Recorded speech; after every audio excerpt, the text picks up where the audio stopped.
दशैं नेपालीको मौलिक पर्व हुनुको कारण यो पनि हो कि यो पर्वमा विशेष गरी टीका जमरा हुने गर्दछ। भारतमा टीका जमरा छैन। भारतका हिन्दू धर्मावलम्बी दशहरामा नवरात्रिवत उत्सव गर्छन्। विजयादशमीको दिन हामीले जस्तो टीका जमरा लगाएर ठुला बडाको आशीर्वाद थाप्दैनन्। काठमाडौँ उपत्यकामा गुन्जिने महालक्ष्मी धुन र यहाँको नेवारले मनाउने पृथक शैलीको दशैंले राष्ट्रिय रूप लिएको हो। हिन्दूको पर्व हुन्थ्यो भने यो संसारभर एउटै धुन हुन्थ्यो, तर दशैंको महालक्ष्मी धुन नेपाली मात्रको हो। दशैंमा रामले रावणमाथि विजय प्राप्त गरेको कथा नेपाली दशैंसँग कति पनि मेल खाँदैन। यद्यपि मातृशक्तिका पुजारी भएकाले नेपालमा दैवी शक्ति नवदुर्गा भवानीको आराधना गरेको भने हिन्दू धर्मसँग मेल खान्छ। तर नेपालमा जस्तो हात हतियार, यन्त्र, उपकरण, किताबको पूजा गरेर दशैं मनाउने प्रचलन अरू हिन्दूमा भेट्टाउन मुस्किल छ।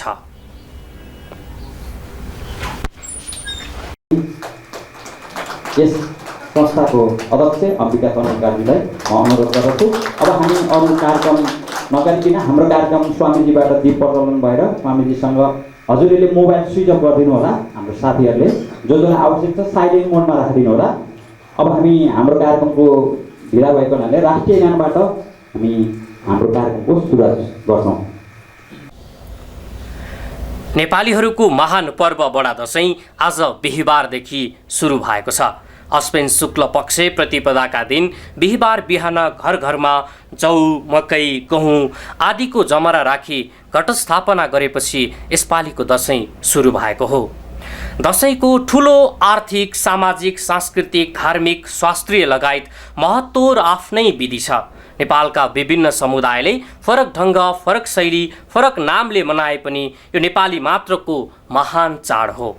कतिपयले यसलाई हिन्दू धर्मसँग र हिन्दू कथाबाट जोडेर हिन्दू मात्रको महान पर्व भने पनि वास्तवमा त्यस्तो होइन। हिन्दूको महान पर्व हुँदो हो त यसलाई हिन्दुस्तानमा राष्ट्रिय पर्वका रूपमा मनाइन्थ्यो होला। तर भारतमा दशैंलाई दशहरा भनेर केही ठाउँमा मात्र उल्लासपूर्वक मनाइन्छ। यो पर्व नेपाली मात्रको महान पर्व भएकै कारण नेपाली भाषी बसोबास जहाँ जहाँ छ त्यहाँ प्रमुख चाडका रूपमा मनाइएका यो पर्व नेपाली मात्र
से निवेदन है कि कोई भी स्वामी जी का फोटो नहीं खींचेगा और अपने मोबाइल स्विच ऑफ या फिर साइलेंट मोड पर रखें।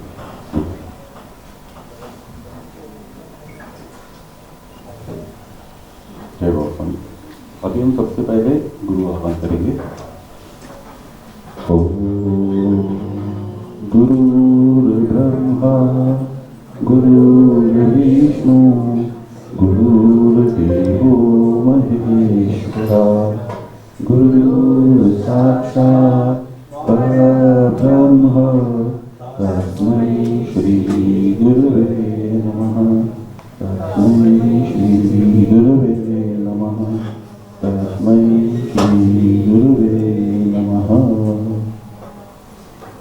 on behalf of Shiv Krupanand Swami Foundation, we welcome you all in this today's Patrikar Sammelan, the press conference, and we also express our gratitude towards the Nepal Tourism Board for conducting this event in the presence of proximity of Param Pujya Shri Shiv Krupanand Swami. Now, I would request once again to not to take pictures of Swamiji and keep your phone silent or switch off or in flight mode. अब हम हमारा कार्यक्रम शुरू करेंगे। परम पूज्य गुरुदेव, अगर आपकी अनुमति हो तो कार्यक्रम शुरू करें। तो आप कुछ पहले कुछ कहना चाहेंगे या क्वेश्चन आंसर ही पूछना स्टार्ट करेंगे, उनको बोलेंगे आप शुरू करें। हाँ, तो अभी परम पूज्य स्वामी जी कुछ मार्गदर्शन देंगे, तो उसके लिए हम और दूसरा एक बात कि कोई भी अगर आप जब प्रश्न पूछे तो आध्यात्मिक प्रश्न पूछे, पर्सनल प्रश्न ना पूछे, ऐसे प्रश्न पूछे जिससे पूरे नेपाल का फायदा हो, ऐसे प्रश्न पूछे तो ज़्यादा अच्छा रहेगा।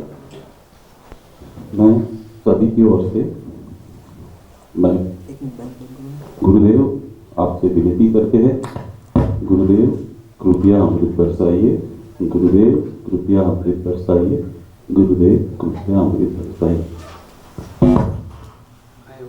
सभी पुण्यात्माओं को नमस्कार। अभी हाल ही में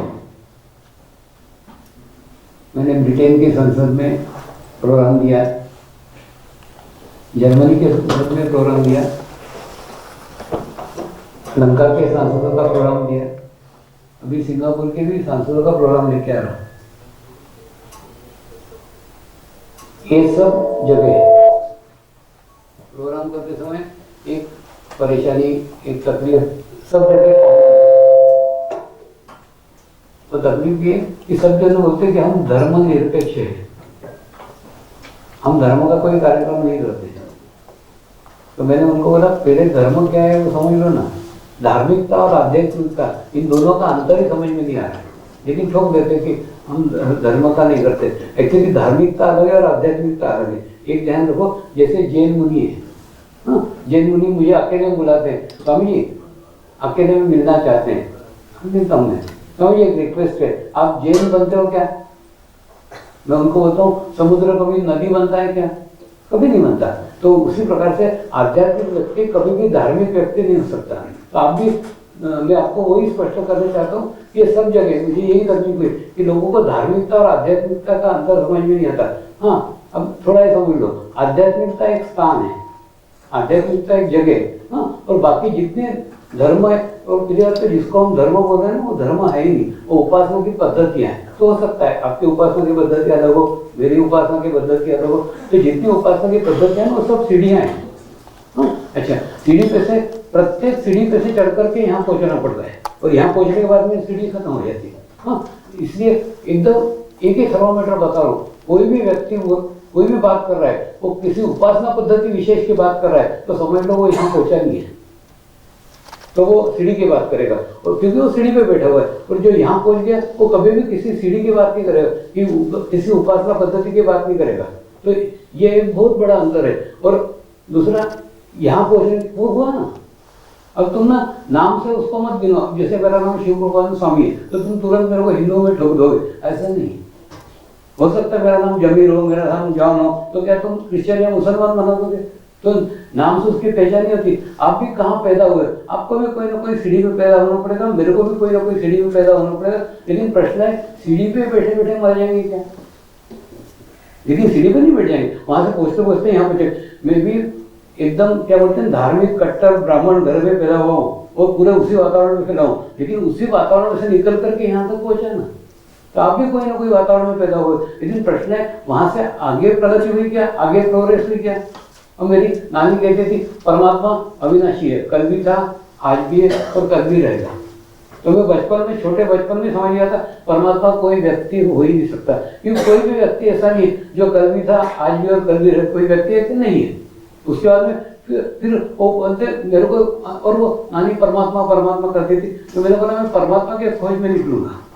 और उसके बाद में परमात्मा के खोज में निकला, लेकिन फिर किसी ने बोला ये पूजा करो, ये पूजा करने से परमात्मा मिल जाता है, वो पूजा किया। किसी ने बोला 24 गायत्री का जाप करो, गायत्री का जाप करने से भगवान मिल जाता, नहीं मिला। उसके बाद हवन करो, हवन माने जिसने जो कहा ये करने से परमात्मा मिल जाता है, वो परमात्मा कभी भी नहीं मिला, कभी भी ऐसा समाधान नहीं मिला कि मुझे परमेश्वर मिल गया, मुझे परमात्मा मिल गया एक।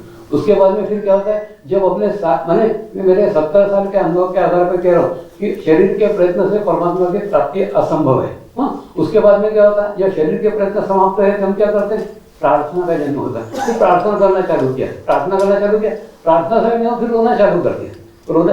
अच्छा, ऐसा नहीं कि सब कुछ नहीं हो रहा, सब एजुकेशन अच्छा हो रहा था, अच्छी पढ़ाई कर रही थी, मैंने एमकॉम तक पढ़ाई की, लेकिन फिर भी अंदर से लगता था मेरा जन्म पढ़ने के लिए नहीं हुआ है, मेरे जीवन का कोई उद्देश्य है, पढ़ना मेरा जीवन का उद्देश्य नहीं। फिर अच्छी मार्केटिंग मेरे की नौकरी लग गई करते थे, तब भी लगा नहीं मेरा उद्देश्य नौकरी करना नहीं है, मेरे जीवन का उद्देश्य किसी भी और है।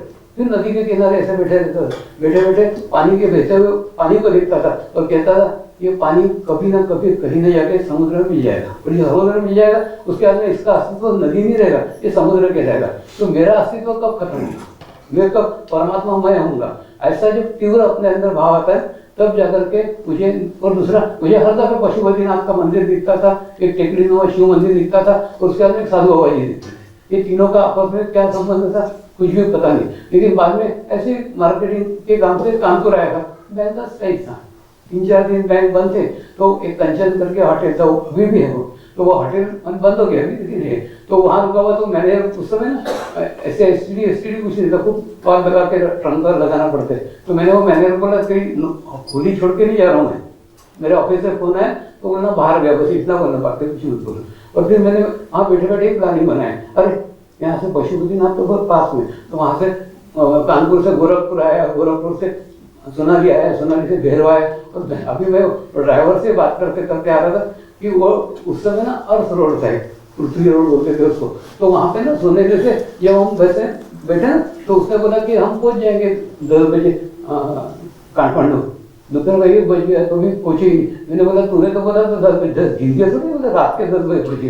तो काठमांडू उस समय इतना खराब रास्ता था कि एक बार अगर एक गाड़ी चलेगी तो 3-4 किलोमीटर जाने के बाद में दूसरी गाड़ी खूब धूल उड़ गई, खूब 40 साल पहले की बात है, ऐसा डस्ट उड़ा था। उसके बाद में काठमांडू पहुंचे, काठमांडू में एक माउंटेन करके होटल है, वहाँ में रुका था। उसके बाद में पशुपतिनाथ के मंदिर में गया, तो वहाँ का पुजारी मेरा वेट कर रहा था, तो थोड़ी देर के लिए घबरा गया कि मैंने मेरे घर पे भी नहीं बताया, मैंने ऑफिस में भी नहीं बताया, ये कैसे, इसको कैसे मालूम मैं आने वाला करके।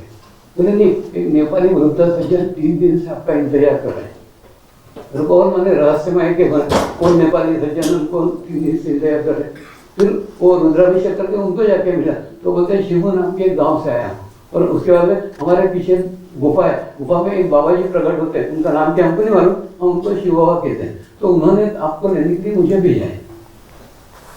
कौन शिव बाबा, कौन सा शिव गाँव कुछ मालूम नहीं। अभी वो लड़के वो शिव बाबा भी ढूंढ के निकाला, वो गुफा का अभी भी है। तो कहने मतलब जब वहाँ पहुंचा, पहुंचने के बाद में उसने एक मंदिर में जाके मेरे को रात को रुका है, सवेरे जाके एक पत्थर पर बिठा दिया, बोले यहाँ बैठे रहो, यही तो आएंगे। कुछ नहीं, बैठा रहा शाम तक। शाम को देखा थे वृद्ध सज्जन गुफा में से बैठ करके निकल रहे थे, धीरे धीरे धीरे धीरे धीरे धीरे पास में आए, और जैसे पास में आए मैंने पहचान की कि ये वही है जिसको मैं खोज रहा था, जिसको मैं ढूंढ रहा था। उसके बाद में उनको साष्टांग दंडवत किया, उन्होंने उठा के मुझे गले लगा के 40 साल से मैं तेरा यहाँ इंतजार कर रहा हूँ। उसके बाद में मेरे को वो अपनी गुफा में लेके गए, दूसरे पानी वायलेट करके सर के ऊपर हाथ रखा, हाथ रखने के बाद में 3 दिन समाधि लग गई, और 3 दिन के बाद उठा, वो गुजरात के थे वाहन करके, वो बोले कि तेरा कार्य क्षेत्र गुजरात है, तो गुजरात में जाके कार्य करेगा। और उसके बाद में मेरी परमात्मा की खोज खत्म हो गई।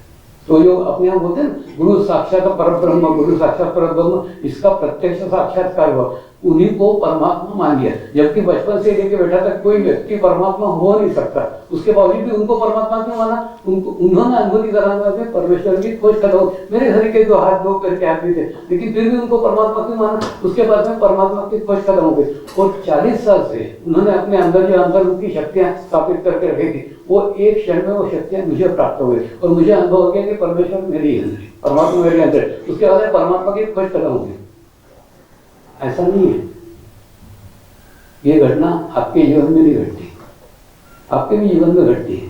कैसे घटती करता हूँ, समझ लो एक बहुत प्रसिद्ध मंदिर है, हाँ, उस मंदिर के देवता के दर्शन करने के आप 6 घंटे लंबी लाइन लगाते हैं, और 6 घंटे लाइन लगाने के बाद में 6 घंटे के बाद में आपको उसका कुछ मिनट नहीं कुछ सेकंड दर्शन होता है, गुजर आगे खस को आगे खस को आगे खस को आपको भगा देते हैं। फिर आप घर आ जाते हो। घर आने के बाद में आपके सहेली ने आपके किसी मित्र ने बोला चलते हो क्या जरा दर्शन करने को, आप तैयार हो जाते हो। आप बुद्धि से थोड़ा हो जाओ ना, 6 घंटे जहाँ लाइन में लगना पड़ता है, 1 मिनट में जहाँ भगा दिया जाता है, ऐसी जगह जिंदगी में कभी जाओगे क्या? फिर भी जाने को तैयार हो जाता। क्यों? वो जो 1 मिनट देवता का दर्शन हुआ ना, वो 1 मिनट के देवता के दर्शन के अंदर आपको आत्म शांति का अनुभव हुआ। 1 मिनट के अंदर आपको आत्म अनुभूति प्राप्त हुई। 1 मिनट के अंदर आपको आनंद का प्राप्त हुआ। वो 1 मिनट के लिए 6 घंटे बिगाड़ दो। इसके ऊपर भी मैंने अनुसंधान किया है। क्या वो मंदिर के कारण मिला? नहीं। वो मूर्ति के कारण मिला? नहीं। फिर क्या हुआ? किसी संत ने, किसी महात्मा ने 40-40 साल अंतर्मुखी साधना करके, प्राण प्रतिष्ठा करते समय अपनी सारी अंतर्मुखी शक्तियां उस मूर्ति के अंदर प्रवाहित कर दी। तो प्रवाहित करते समय संकल्प किया जो भी इस मूर्ति के दर्शन करे वो अंतर्मुखी हो जाए। तो जैसे आप उस मूर्ति का दर्शन करते आप अंतर्मुखी हो जाते। तो परमात्मा मूर्ति में नहीं है, परमात्मा आपके भीतर है, आपके अंदर है। और जैसे आप अंदर रहते हो आपको अच्छा लगता है, आपको आत्मा आनंद होता है, आपको आत्मा खुशी होती है, आपको आत्म शांति मिलती है। तो मूर्ति ने क्या काम किया? मूर्ति ने मिरर का काम किया। आपका मुंह सफेद है क्या काला है तो दिखाने का काम जैसे मिरर करता है, एग्जैक्ट कोई काम मूर्ति ने किया। जैसे आप मूर्ति के सामने गए आप अंतर्मुखी हो गए।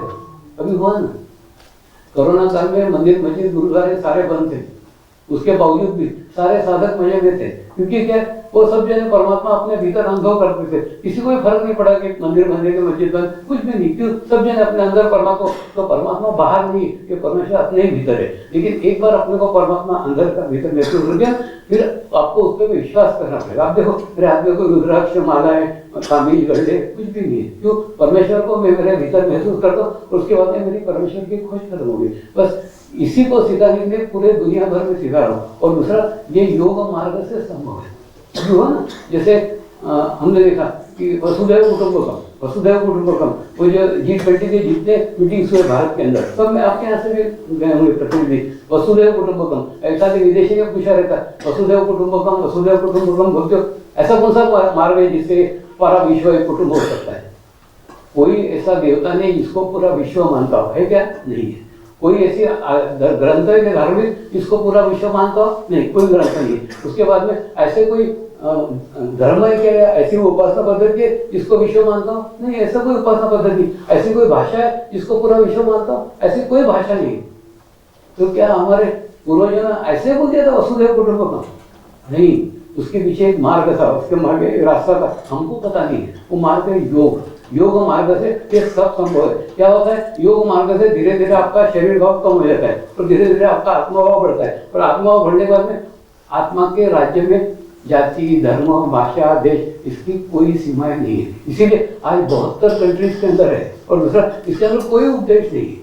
800 सालों तक हिमालय के गुरुओं ने साधना की और साधना करके देखा जितनी उपासना पद्धति है सब उपासना पद्धति एक ही तो राग आलाप की, अच्छी बातें करो, बुरी बातें मत करो, अच्छी बातें करो, बुरी बातें मत करो, बस। लेकिन ये उपदेश है ना, एक कान से सुनते एक कान से निकालते। दुनिया में ऐसी कौन सी उपासना पद्धति जिसमें सारे लोग अच्छे हैं? कोई उपासना पद्धति। ये देख करके उन्होंने अनुभूति के ऊपर शुरू किया योग का। इसके अंदर अनुभूति है, इसके अंदर कोई उपदेश ही नहीं। दारू पीते हो दारू पियो, नॉनवेज खाओ, जो करना सब करो, आधा घंटा केवल अपने आप को जोड़ लो, बस। उसके अंदर जो आपके जीवन में अच्छा है वो रहेगा, बुरा है वो छूट जाएगा। एक नशा मुक्ति। परमात्मा मिलने का क्या खास रास्ता क्या है? एक प्रश्न। तो परमात्मा मिलने का सबका पूजा उसे जाता है जो नहीं घुमा हुआ है। परमात्मा घुमा ही नहीं, परमात्मा अपने भीतर है, सिर्फ अंतर्मुखी होने की जरूरत है, बाहर परमात्मा नहीं है। कोई मंदिर जाने से भी परमात्मा नहीं मिल सकता है? मंदिर डेली मंदिर जाने से भी भगवान को दर्शन, विग्रह स्वरूप। ये सब प्राइमरी है बाबा, इसमें से मैं आया हूँ। ये सब करते करते करते करते यहाँ पहुंचा। लेकिन ये करते कर प्राइमरी में जिंदा रहेंगे और प्राइमरी में मरेंगे क्या? ऊपर सीढ़ी तक जाना है। हाँ, तो अब मैं क्या बोलते हैं सबका ये तो प्राइमरी मैं भी तो करके आया हूँ। अब जैसे प्राइमरी स्कूल से अपन जो पढ़ के आए, अपन क्या घुटना के दृष्टि देखते हैं उसको, लेकिन अपन देखते हाँ ये मेरी प्राइमरी क्लास थी, इससे मैं ऊपर आया हूँ। तो पूजा पाठ प्राइमरी है, इससे ऊपर ये करते करते मर जाएंगे क्या? तो मैंने ये जो ध्यान है ये PhD का ध्यान है, ये उसके ऊपर उठो ना। और सर मेरे को मालूम है सब लोग नहीं उठेंगे, लेकिन मेरा बताने का ये रूटीन में बताऊंगा, जितने उठेंगे उतने उठेंगे। इसके रिजल्ट एकदम पुअर है। 1000 लोगों को बताया तो करेगा कि बहुत है। और नेपाल में एक भी अगर साधक अच्छा तैयार हो गया बहुत बड़ा हो गया। मैंने क्या ये बात, ये कंसेप्ट क्लियर होना चाहिए। परमेश्वर आजकल ना मैं पुरानी गाड़ियां रिपेयर करते करते थक गया 30 साल में। अभी मैं क्या कर रहा हूँ, छोटे बच्चों के शिविर दे रहा हूँ क्योंकि जो गाड़ी बिगड़ी नहीं, तो बच्चों को बोलता हूँ परमात्मा बाहर नहीं है, मार्क मारने मंदिर में मत जाओ, दर्शन करने जाओ, मार्क मार बाहर, किसी से कुछ मांगो मत, जो कुछ मांगना है। और तुम बोलो ना, आप प्रयोग करके देखो ना, मैं स्वस्थ हो रहा हूँ, मैं स्वस्थ हो रहा हूँ, मैं स्वस्थ हो रहा हूँ, ऐसा आप फील करो, सच में आप स्वस्थ होने लग जाओ।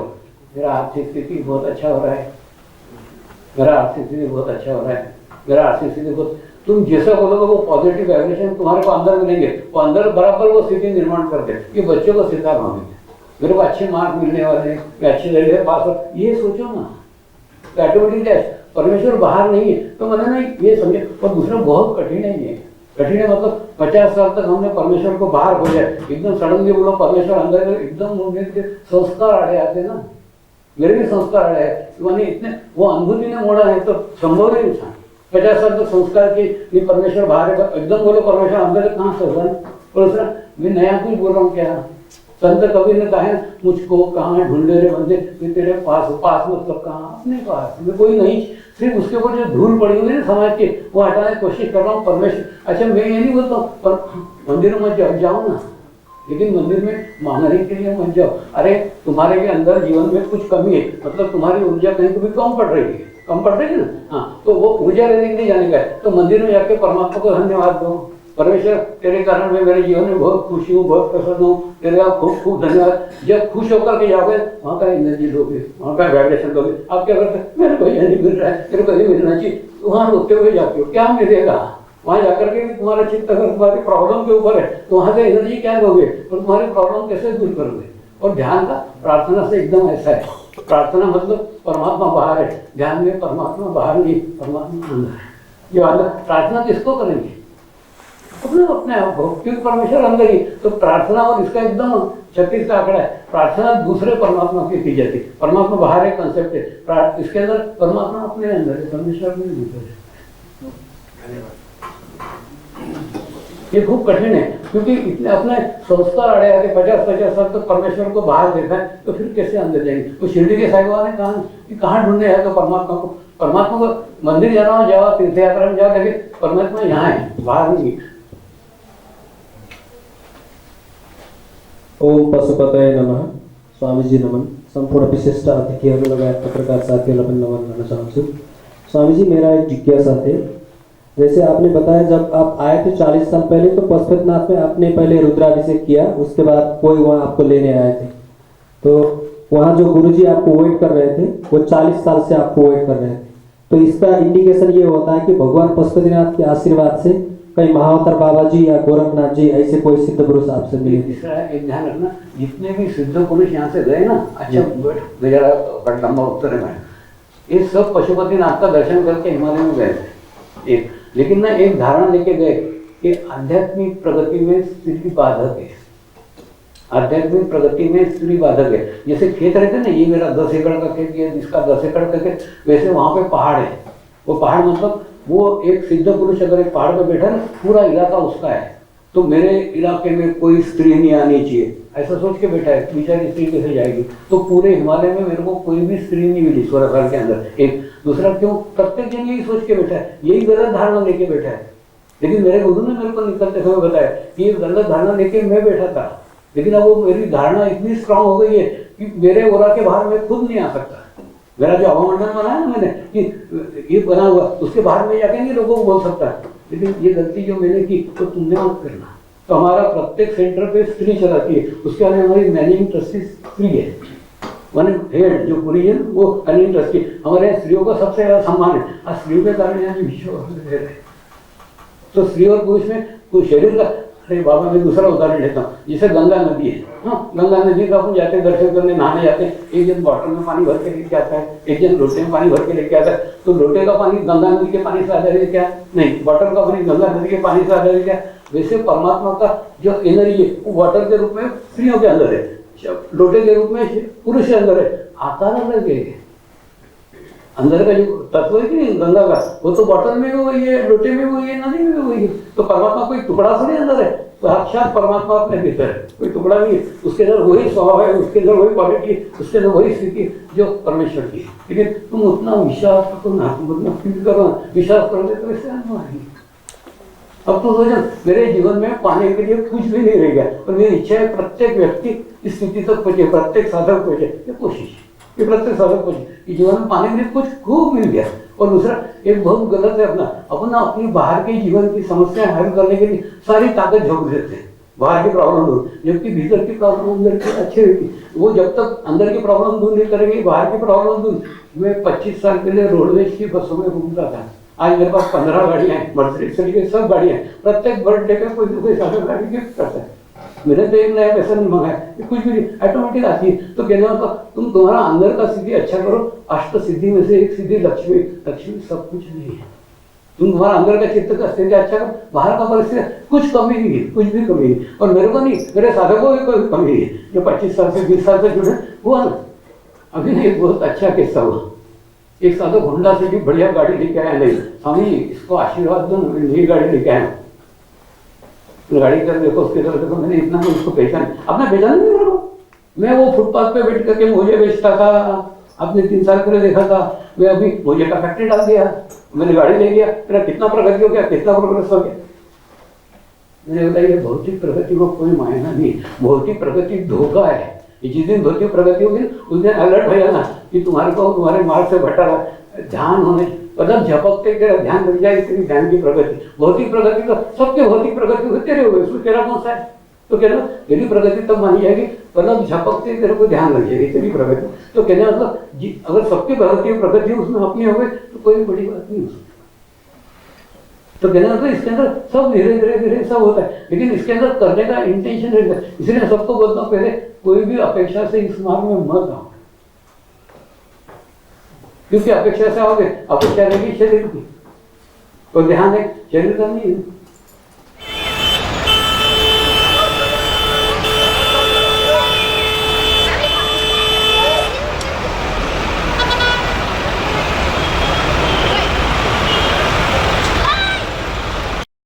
ईश्वरी की दुनिया में कोई भी को नहीं जाओ, मेरा विश्व ऐसे ही रहेगा, एकदम शांतिमय कल्याणपूर्ण। तो ऐसा हुआ ना, एक बार मैं अरबस्तान गया, अरबस्तान में सब शेख लोगों को ध्यान सिखा रहा था, बहुत मस्जिद थी उसमें ध्यान सिखा रहा था। और उसके बाद में अहमदाबाद से एक साधक ने कहा भाई आपको डर नहीं लगता, वो मुसलमानों के बीच में आके ध्यान सिखा रहा, शेर के मुंह में जाके दाग दे रहा, कुछ नहीं। वो जो शिवकों को ध्यान सिखाता उसका फोटो उसको भेज दिया। लेकिन मैं जहाँ रहता हूँ मेरा विश्व हो ही रहता है, चाहे भारत हो या अफगानिस्तान, कोई फर्क नहीं पड़ता। तो कहना मतलब आप आपका विश्व, मैंने मेरा विश्व बनाया, आप आपका विश्व बना सकते हो सकता है ऐसा प्रत्येक व्यक्ति विश्व बनाए तो विश्व शांति हो सकती है। बाकी विश्व शांति कोई कल्पना है, ना कभी पहले हुई ना कभी बाद में हुई।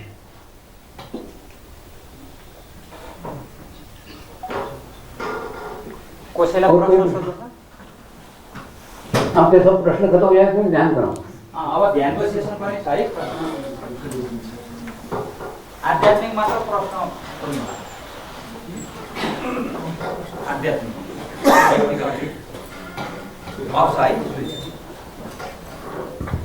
जय स्वामी, मेरा नाम बताइए। ये एक जिज्ञासा है प्रभु, आप कहते हैं कि ध्यान करते समय विचार आते हैं जाते हैं, तो विचार को देखना, विचार को देखना है, विचार को देखना है ऐसे बोलते। तो देखते देखते वो सतत देखना है कि कभी कभी अपने को भूल जाता हूँ, तो विचार को भी भूल जाता हूँ, ध्यान कर रहा हूँ वो भी भूल जाता हूँ। तो आत्मविस्मरण की स्थिति अच्छी है कि सतत देखना, साक्षी भाव से देखनी। देखते देखते अगर भूल जाओ तो एक्चुअली विरोध का विचार करने से, विचार करो मत, बाकी भूल गए अच्छा है, भूल गए चुप। जय गुरु।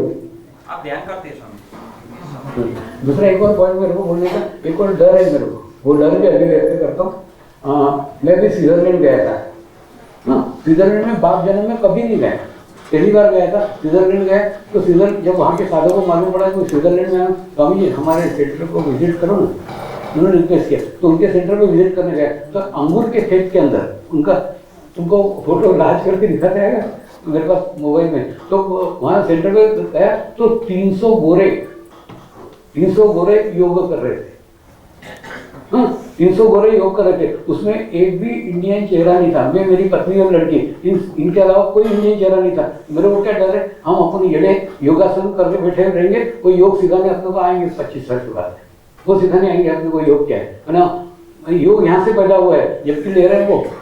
तो 300 लोग योग कर रहे थे, हम योगासन कर रहे हैं,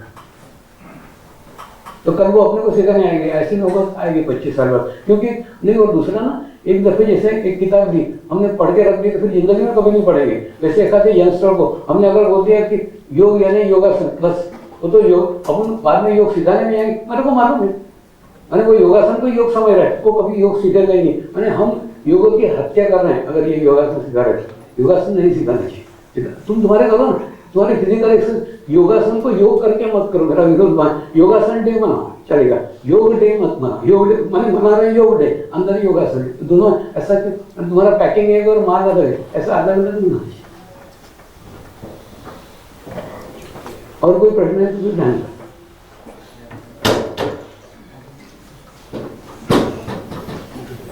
प्रणाम महाराज जी। मेरा नाम सुप्रभात।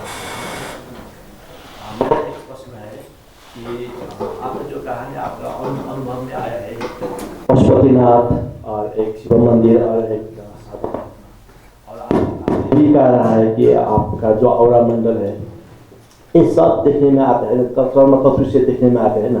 तो हम भाषा में क्या बोलते हैं कि ये सब जो देखने में आता है वो ब्रह्म नहीं है, वो अनित्य है।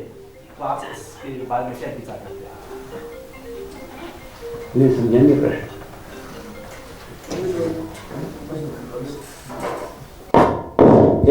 सुन भाई, नहीं मेरे को ना, मेरे समझ में ऐसा बोलो, किताब के शब्द मत इस्तेमाल करो, मेरे को कुछ भी नहीं समझ।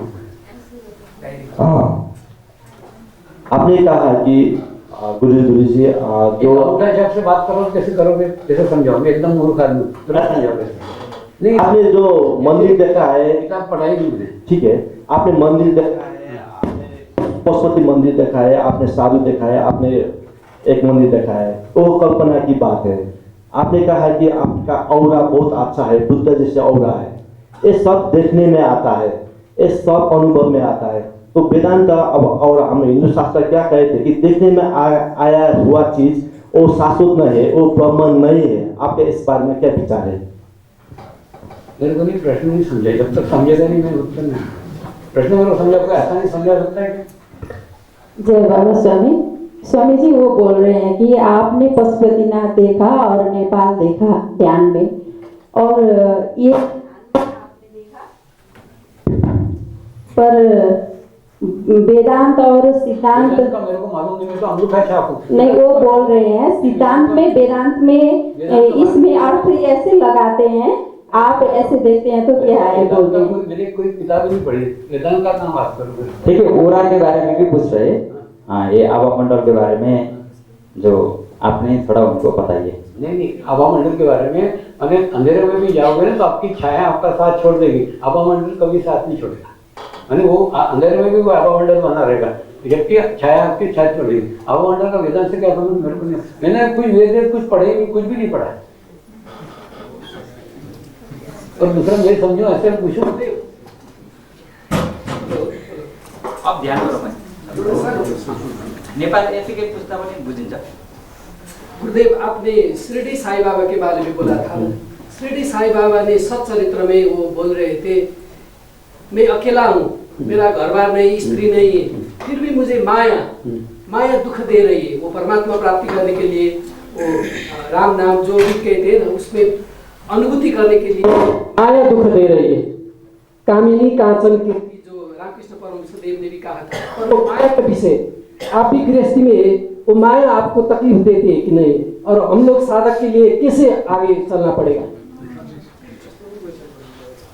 जैसे कमल का फूल रहता है कि नहीं, वो खिलता कीचड़ के अंदर ही, लेकिन कीचड़ का एक भी दाग कमल के फूल के ऊपर नहीं रहता है। बस ऐसे गृहस्थी में रहो। मैंने सबके विषय, अब मैं भी रहता ना। हाँ, दूसरे मैंने एक बेवकूफ़ी की, वो तुम मत करना। मैंने बेवकूफ़ी है कि शुरू से जो भी व्यक्ति आए ना उसको ध्यान के बारे में बताया, जो भी व्यक्ति आया उसको ध्यान के बारे में बताया। मैं किसी शादी के अगर समारोह में इकट्ठा होता था, उस कोने में भी कोई रिश्तेदार नहीं आता, ये पागल है, ये ध्यान के बारे में बात करेगा, इसलिए कोई भी नहीं। आज इस कार्यक्रम के अंदर मेरे 72 कंट्रीज के लोग हैं, एक भी रिश्तेदार नहीं है। और एक बार रामकृष्ण मिशन के मठ के मठाधीश थे, उनको मैंने बोला मेरे ना कोई रिश्तेदार इस मार्ग में नहीं है, तो उन्होंने किताब खोल के लिखा है, उसमें लिखा था मदारी का खेल देखने के लिए मदारी के रिश्तेदार कभी खड़े नहीं होते। तो आज लाखों रिश्तेदार जुड़ गए, लेकिन मेरे खुद के कोई रिश्तेदार इस मार्ग में नहीं है। ऐसा होता क्या, रिश्तेदारों ने वो देखा है जो मैंने इस पागलपन के पीछे खोया है, और साधकों ने वो देखा है जो इस पागलपन से पाया है। तो दोनों में खूब अंतर है। इसलिए मैंने आप सोचो ना, इतना होने के बाद में कोई भी रिश्तेदार इस मार्ग में नहीं, कोई नहीं, तो कितना विचित्र है। ऐसा तो इसलिए मैंने आप ये ध्यान का प्रचार प्रसार बिल्कुल मत करो, ये सिर्फ आप आपके लिए रखो, क्योंकि बताने जाओगे क्या होगा, फिर आपके भी रिश्तेदार आपसे भागना चालू कर देंगे। तो उससे बेस्ट क्या, आप ध्यान, आप पोस्टर बनो ना, जैसे शांत रहते हो, प्रॉब्लम आती तो एकदम सो जाते हो, ऐसा पोस्टर बनो आप, आपका शांत। हाँ, दूसरा एक और मैं आजकल साधकों को डांट रहा हूँ, मुझे निमिषा का उदाहरण दिया ना, वो मस्त स्लीवलेस गाउन वगैरह रेप मटकती थी, पूरे फैशनेबल थी, और जैसे उसकी अनुभूति हो गई वो अजागर सर के बाहर ऐसे कर रहे हैं, ऐसी गाड़ी जा रही। मैंने बोला तुम मेरा प्रचार कर रहे कि दुष्प्रचार कर रहे? बोले क्यों? मैंने बोला अरे ध्यान के अंदर तो लोग बाद में आएंगे, पहले देखेंगे तेरे अंदर क्या चाहिए है ध्यान से। अच्छा, ध्यान में ऐसा होता है क्या? ध्यान आने के बाद में ऐसे अजागर रहते क्या, ऐसे ऐसे अव्यवस्थित रहते क्या? तो तू तो दुष्प्रचार करेगी। तो कहने मतलब दुष्प्रचार, अब मैं रहता हूँ क्या व्यवस्थित है, ऐसा थोड़ी। मैंने अपने को समाज एक्चुअली मेरी इच्छा तो हिमालय में मैं बिना कपड़े के रहता था, लेकिन ऐसा यहाँ रह सकता है समाज में नहीं। और दूसरे तुम कल्पना करो ना, 24 कैरेट का हमारे कोई अगर सुनने वाला हो तो पहचान सकता है, 24 कैरेट के सोने के जेवर नहीं बनते। जैसे 80 गुरु अगर मेरा आएगा तो आने दोगे कि उसको गेट से अंदर नहीं आने दोगे, एक नड़ पागल कुत्ते आकर के खड़ा हो जाए, आने दोगे क्या? फाटक से भगा दोगे उसको, तो तुमको नहीं चलेगा। तुमको, मैं तो नकली साधु हूँ, असली साधु को तुम हजर में, तुम भी असली साधक का हो।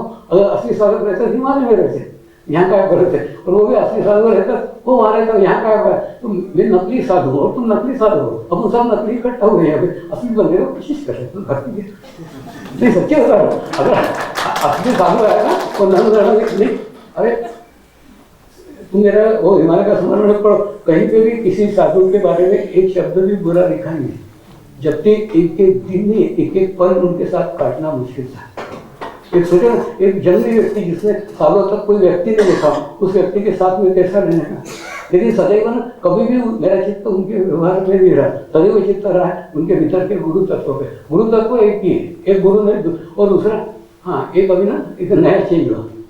अमेरिका में एक संस्था है, उस संस्था एक भारत के एक बहुत बड़े समाधिस्थ गुरु को मानती है, और उसके बहुत बड़ा सेंटर है वहाँ पे। उसके बाद उनके 5 सेंटर है, बस 5 सेंटर ने मिलकर मेरा ऑनलाइन शिविर रखा, 3 घंटे शिविर हुआ, बहुत अच्छा रिसीव था। मैंने उनको एक प्रश्न किया, 25 साल से तुमने उस समाधिस्थ गुरु को पकड़ के रखा है, ठीक है? हाँ, 25 साल से समाधिस्थ गुरु ने उनको पकड़ के रखा है, ठीक है, बराबर है। अब मेरा प्रश्न ये, मेरे को हिमालय में एक गुरु ने पकड़ के कभी रखा ही नहीं। तो गुरु के पास जो कुछ था वो मेरे था, वो उसके पास जा भेज देता था, वो उसके पास जा भेज देता था। और हर दफे अलग अलग गुरु बनते हैं, मेरे को कभी नहीं लगा कि इस गुरु से गुरु के पास आया। मेरे को सदैव लगा गुरु तत्व एक ही है, तो कभी भी उसके बॉडी की तरफ देखा ही वो बन जाए क्या न जाए क्या, सारे दफे गुरु तत्व एक ही। तो मेरा अनुभव ये कि हिमालय के गुरु कभी भी अपने पास में रखते, दूसरे गुरु के पास में भेजते। अब तुम बोलोगे हमको हिमालय का अनुभव नहीं, हमको गुरु का अनुभव, ठीक है, उनको समाज का तो अनुभव है। प्राइमरी टीचर जन्म प्राइमरी में लेके बैठता है क्या लड़के को? नहीं, मिडिल में भेजता है। मिडिल का टीचर लेके बैठता है क्या? नहीं, हाई स्कूल में बैठता है। हाई स्कूल का टीचर बैठता है, कॉलेज में बैठता है। तो गुरु ने तुमको क्यों 25 साल से पढ़ के बैठा है, और तुमने गुरु को क्यों पकड़ा है? चाहते हो तो आत्मा का अनुभव प्राप्त करना चाहते हो तो आपके जीवन में ध्यान साधना करनी अनिवार्य है, यानी जरूरी है। आत्मा का अनुभव प्राप्त करने वाले सदगुरु श्री शिव कृपानंद स्वामी जी है, जिन्होंने 15 साल तक हिमालय में ऋषियों और जैन मुनियों के सानिध्य में साथ रहकर साधना की है। पूज्य स्वामी जी ध्यान साधना के शिखर पर पहुंचे हुए परम सदगुरु है। पूर्व जन्मों की 800 सालों की साधना का बैकग्राउंड लेकर इस जन्म में स्वामी जी आए। करीब 25 सालों से निस्वार्थ भाव से शिविर के माध्यम से समाज के लोगों को समर्पण ध्यान की साधना सिखाते हैं। हजारों साधक साधी गए पूज्य स्वामी जी की ध्यान साधना में जुड़े हुए हैं।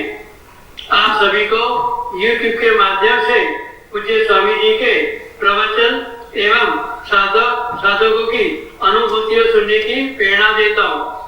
जैन मुनि मलय सागर जी एवं मैं 12 सालों से इस समर्पण ध्यान की साधना में जुड़े हुए हैं।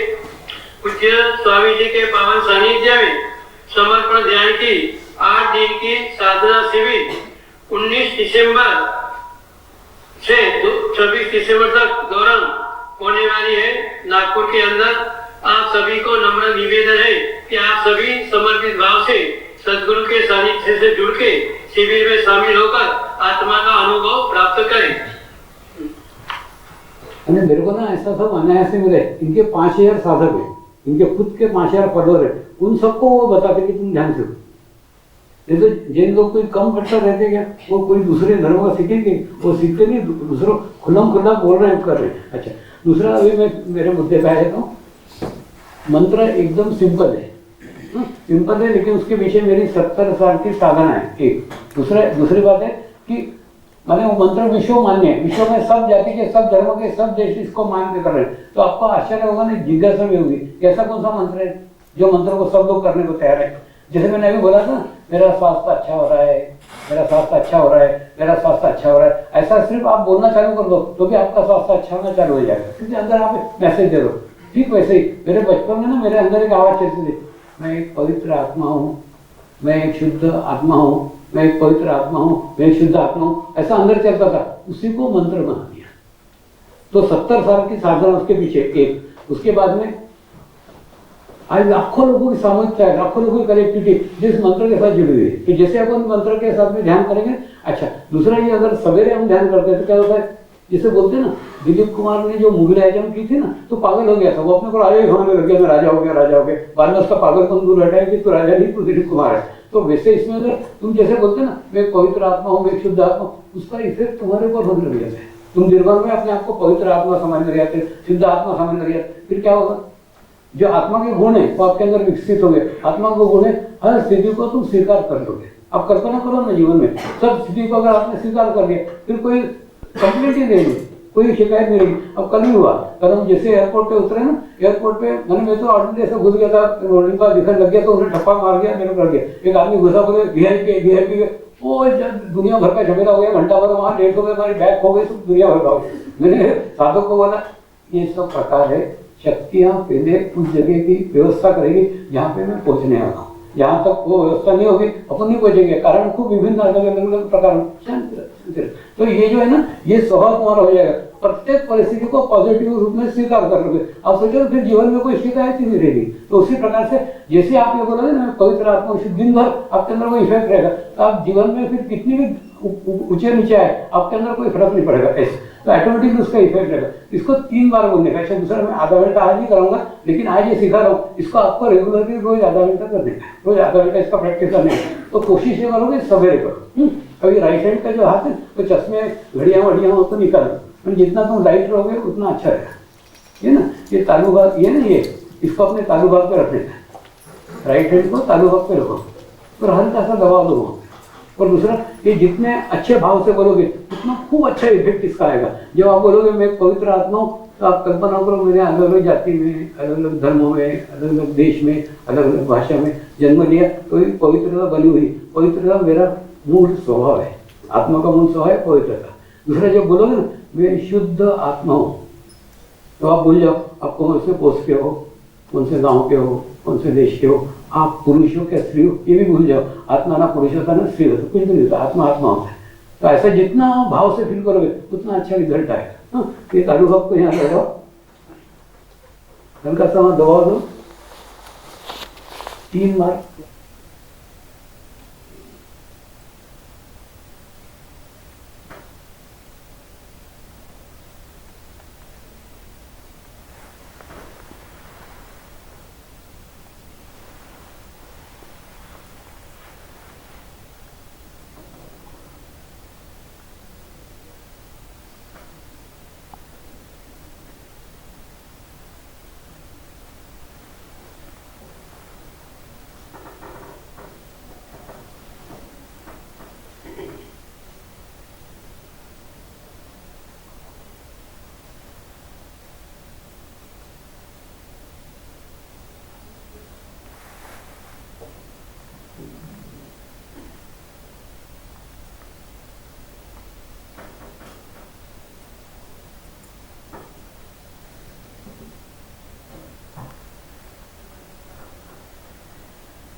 नमस्कार।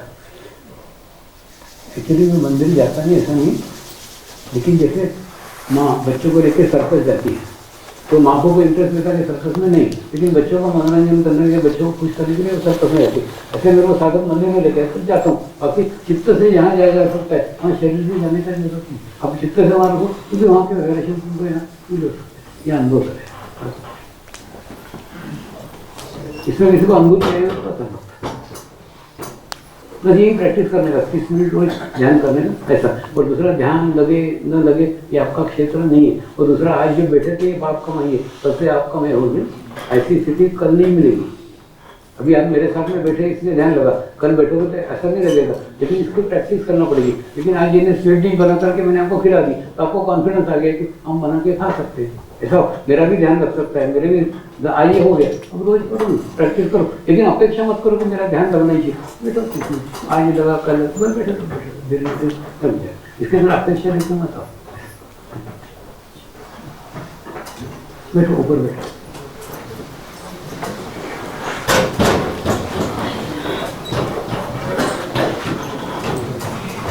देखो ये मंत्र है, इसका विरोध कौन करेगा?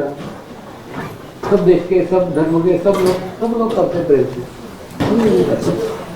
और दूसरा इसके अंदर क्या कहा है, मैंने बोला ना, जैसे मैं पवित्र आत्मा हूँ, शुद्ध आत्मा, आप अपने आप को आत्मा मानना फील कर देते हो, धीरे धीरे आपके अंदर आत्मा भाव आ जाता है। आत्मा भाव आ जाता है तो तुमको क्या बोलते हैं, स्वीकार करने का शक्ति आ जाता है।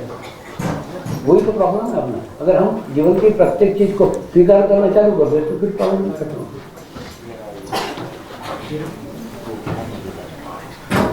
मैंने ऐसा नहीं, मेरे जीवन में प्रॉब्लम नहीं आते, जैसा मैंने बताया कल एयरपोर्ट से आया और पॉजिटिव हमें स्वीकार किया तो कोई तकलीफ नहीं। इसने अनुभव किया कर, वो पेटी गुम हो गया, वो अभी तो नहीं मिला है, सूटकेस गुम गया। मैंने मेरा कहना जो स्थिति है उसको स्वीकार करना, नहीं स्वीकार करते वही तो बस यही प्रैक्टिस तुमको रोज करने की। कल सुबह उठ के कुछ नहीं, दिया लगा। अच्छा दूसरा क्या होता है, पूरे विश्व भर में घूम के जीवन तो परमात्मा की परिकल्पना दुनिया में कहीं पे भी नहीं, परमात्मा है ना मरा हुआ सारे दुनिया में। केवल भारत एक ऐसा कि यहाँ पे गुरु साक्षात परब्रह्म बोलते हैं, यानी साक्षात अगर परमात्मा कोई है गुरु है तो उसका साक्षात अनुभव मैंने यहाँ आकर हिमाचल नेपाल में दिया कि जो गुरु ने अनुभूति कराई तो एकदम परमात्मा में भी ये अनुभव हो गया। तो क्यों बोलते हैं गुरु साक्षात परब्रह्म? तो ये बोलते क्योंकि वो मिलने के बाद में परमेश्वर की खोज खत्म हो गई। मेरी खत्म हुई नहीं, हजारों साधुओं की खत्म हो गई, वो ढूंढते ही नहीं, अपने अंदर ही परमात्मा को महसूस करते तो थोड़े। इसलिए वो कोरोना काल में क्या घड़ी हो गई, उठो बोलते हैं, वो टाइम हो गया बोला। ये टाइम पेपर है। ये एक आदमी ने मेरे को लाया नेपाल में, तो मुश्किल था यहाँ आना मेरा, और कितना वहाँ झमाटा रहता है वो आपके इसमें देखा हो। कितने दिन से ट्राई कर रहा था तो आया है क्या हो गया टाइम? अगर आपका अनुमति हो तो अनुमति हो तो आपकी अनुमति हो तो ठीक है। तो हम ये प्रोग्राम यहाँ पे कंक्लूड करेंगे शांति पाठ के साथ, शांति पाठ करके।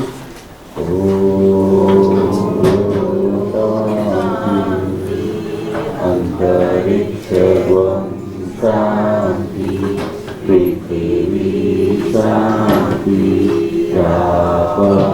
शांति, औषधयः शांति, वनस्पतयः शांति, विश्वेदेवाः शांति, ब्रह्म शांति, सर्वत्वं शांति, शांतिरेव शांति, सामा शांतिरेधि। ओम शांति शांति शांति, सर्वैश्वर्य शांति भवतु।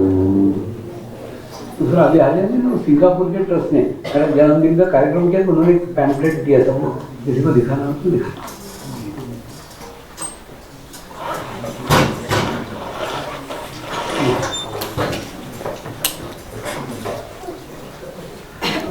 बातें थे ना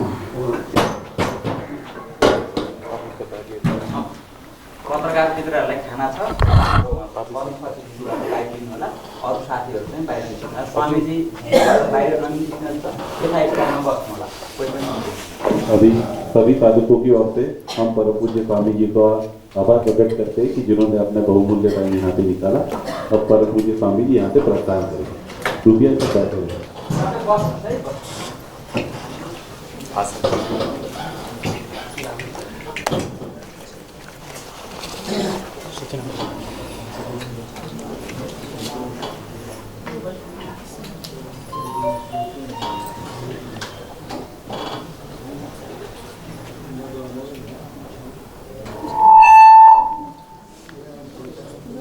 अब हाम्रो परमपति दिदीले हाम्रो यसको बारेमा बाहिर दिनुहुन्छ, पत्रकार साथीहरू आउनु होला।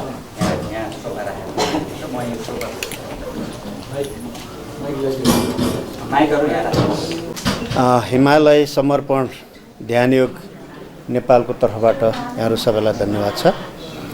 म दामोदर बैरागी, कास्की जिल्ला क्षेत्र नम्बर 3बाट निर्वाचित प्रतिनिधि सभाको सदस्य। म धन्यवाद भन्न चाहन्छु यो ध्यान योग केन्द्रलाई, जसले आज यहाँ मलाई आमन्त्रण गरेर केही विषय राख्ने अवसर प्रदान गर्नुभयो। हामी सबैलाई थाहा छ, हामी विश्वमा शान्ति चाहन्छौँ, हामी मानव कल्याण चाहन्छौँ र हामी हाम्रो वातावरणलाई स्वच्छ राख्न चाहन्छौँ र हामी भाषाका हिसाबले, जातिका हिसाबले, भूगोलका हिसाबले, उमेरका हिसाबले र शिक्षा दीक्षा र ज्ञानका हिसाबले हामी जुनसुकै ठाउँमा भए पनि हामी स्थिरता चाहन्छौँ, शान्ति चाहन्छौँ र समृद्धि चाहन्छौँ। यो हाम्रो इच्छा हो, उद्देश्य हो, चाहना हो र यो चाहना पुरा गर्नलाई हामीले धेरै हिसाबले विभिन्न भाषाहरू प्रयोग गर्ने गर्छौँ। आफ्नो कुराहरूलाई बुझाउनका लागि हामीले विभिन्न खालका वेशभूषाहरू हामी प्रयोग गर्छौँ। संस्कृतिहरू हाम्रा छन् र हामी जन्मेदेखि मृत्युसम्म हामीले प्रयोग गर्ने हाम्रा संहिताहरू छन्। यसलाई हामीले संहिता भन्छौँ, अनुशासन भन्छौँ, शीलता भन्छौँ र हामीले आफ्नो ढङ्गले यसलाई पुकार गर्छौँ र अन्त्यमा हाम्रो उद्देश्य भनेको हाम्रो शान्ति नै हो। हामी ज्ञानी हुनु हो, हामी ध्यानी हुनु हो र हामी चाहिँ न्यायी हुनु हो। हामी यो चाहन्छौँ। यही कुरालाई सञ्चार गर्नका लागि आजभन्दा करिब 45 वर्ष अगाडि गुरु शिव कृपानन्द स्वामीजी नेपाल आउनुभयो। नेपाल आएपछि उहाँले श्री पशुपतिनाथमा रुद्राभिषेक गर्नुभयो। त्यस पछाडि उहाँ चाहिँ रसुवा जिल्ला स्थित हिमाच्छित गुफा भन्ने ठाउँमा गएर उहाँले तपस्या गर्नुभयो र भनिन्छ उहाँको इतिहास पढ्दाखेरि उहाँले बुद्धत्व प्राप्त गर्नुभयो, ज्ञान प्राप्त गर्नुभयो र त्यो ज्ञान प्राप्त गरिसकेपछि उहाँलाई एउटा स्थान दिइयो र त्यो स्थानको बारेमा उहाँले बताइसक्नुभयो।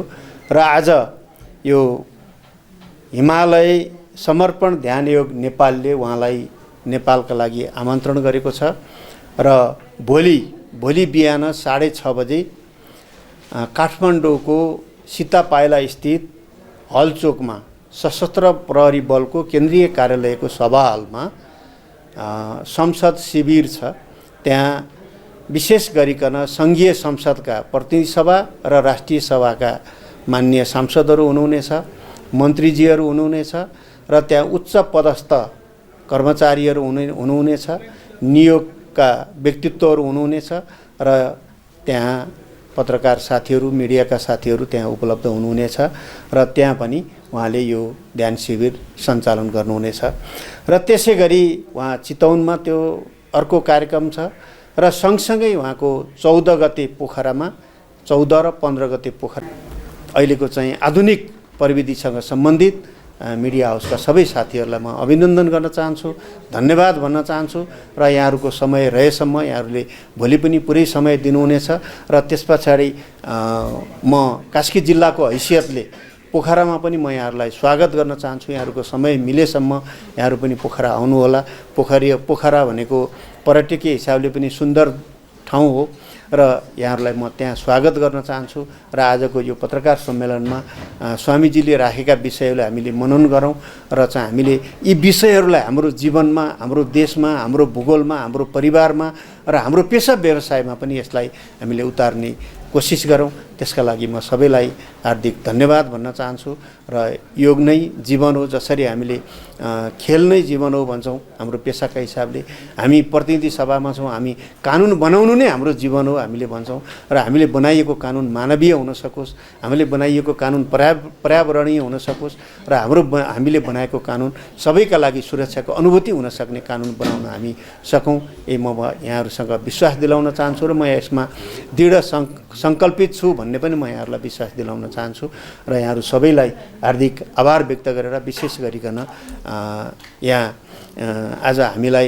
आमन्त्रण गरेर यो धेरै कार्यक्रममा जोड्ने जुन यो हाम्रो हिमालय समर्पण ध्यानयोग केन्द्र नेपालले चाहिँ आयोजना गरेको छ, त्यसका सबै साथीहरूलाई म हार्दिक अभिनन्दन गरेर मेरा आफ्ना भनाइहरू टुङ्ग्याउन चाहन्छु।